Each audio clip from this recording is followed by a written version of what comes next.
What happened while we were away, brought to you by Boasberg once again. Judge James Boasberg, playing God, King, Potentate, and President all at once, issued an extension to his attempt to block the Trump administration's invocation of the Alien Enemies Act as a means to deport violent Venezuelan criminals. Boasberg says his edict now applies until April 12th. Trump on Truth Social said yesterday in part, quote, "If it was up to District Judge Boasberg and other radical left judges, nobody would be removed, the president wouldn't be allowed to do his job, and people's lives would be devastated all throughout our country." White House Deputy Chief of Staff Stephen Miller posted of these rogue judges, quote, "That is not democracy, that is tyranny."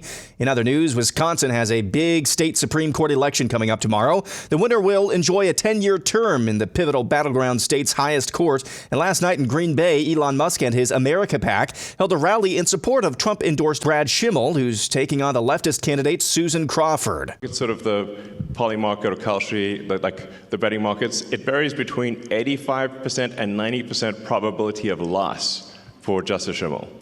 That's the current situation. So we got to pull a rabbit out of the hat next level. That's basically what's needed.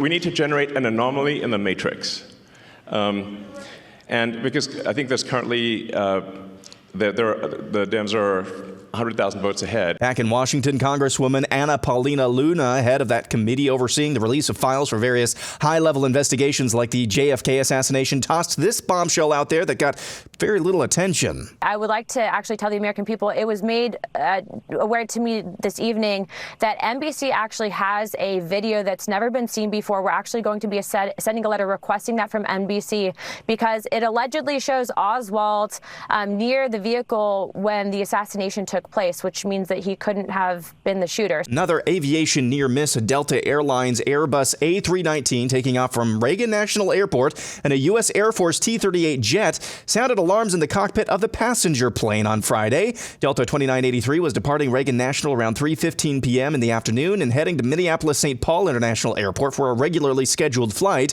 An Air Force T-38 jet flying past the Delta plane and DCA Airport, going more than 350 miles an hour at 800 feet, caused those alarms to sound. The military jet took off and landed at Langley Air Force Base in Hampton, Virginia. The FAA says they're investigating.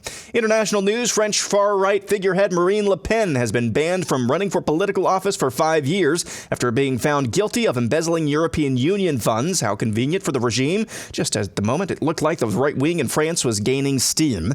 And now this. This is a thread from philosopher and intellectual Rod Martin about a new measure in China that formally allows its government to steal any and all intellectual property. Forgive all the emojis, I promise this guy is really smart. Martin says, quote, "The CCP just showed their true colors. New anti-sanctions regulations are a license to steal from foreign companies, not even trying to hide it anymore. Your patents, your trademarks, your tech, all fair game for the Chinese Communist Party now. Think Microsoft, Windows, Apple, Tesla, any company doing business in China, their intellectual property could be seized overnight. No warning, no appeal, just poof." Rod Martin says he's been saying for months China can't afford a trade war.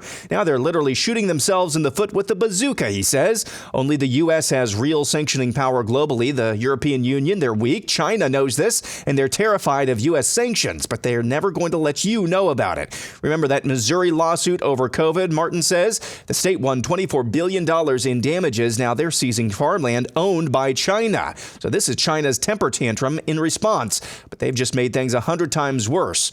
Foreign companies are already fleeing, Martin says. These new rules, they just turn that exodus into a stampede. The math is simple. Stay in China, risk everything, leave China, and survive. Guess which option many of these companies are choosing. The irony, these laws were meant to protect China against sanctions. Instead, they've given every foreign company the final push they needed to get out. The bottom line is this: China just proved exactly why we can't trust them with the global supply chain, much less our critical pharma manufacturing.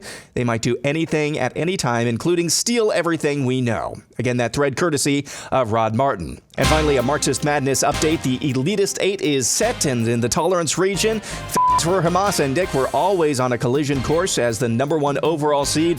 For Hamas easily swept by the 5 seed Shoot'em, as did the 2 seed Dick Levine cruising to an easy victory against Don't Tell, Don't Tell. Moving on to the diversity region, the 8 seed Rights Come From Where continues its improbable run. They defeated the 5 seed Governor Weirdmer 60-40. Rights Come From Where Center will be taking on the 2-seed Mobile Abortions, who had no trouble with Whoops Pedophilia 70-30. In the Equity region, another 1-seed goes down as Garbage was throttled by the upset-minded 4-seed We Demand Aid. We Demand Aid will be up against the 7-seed National Cathedral Witch, which barely survived the closest battle yet in Marxist Madness. Just 2 or 3 votes separated National Cathedral Witch in her victory against high-tech human trafficking. Finally, in the Inclusion region, the 1-seed Gynocracy survived against Roots Part 2, 55-45. Gynocracy will be up against the 3-seed Transuterus, which beats Haiti over Sun in another very close battle, 51-49. The Elitist 8 is set. Vote for who you want to continue on into the Fatal 4. Look for that voting thread later this afternoon at Steve Deace Show on X. And that's what happened while we were away.